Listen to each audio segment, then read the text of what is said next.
The Class 1 107269 by IDEX is a governor used for controlling a pump at a constant pressure on a fire truck or emergency pump system.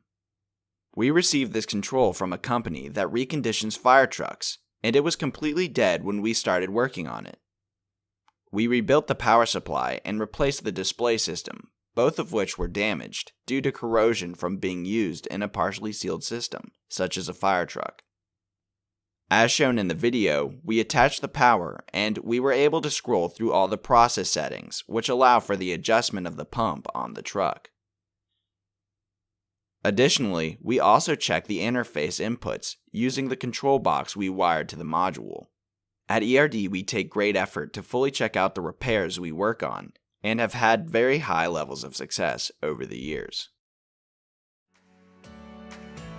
Thanks for checking out the video. Subscribe to ERD TV for more videos of our repairs.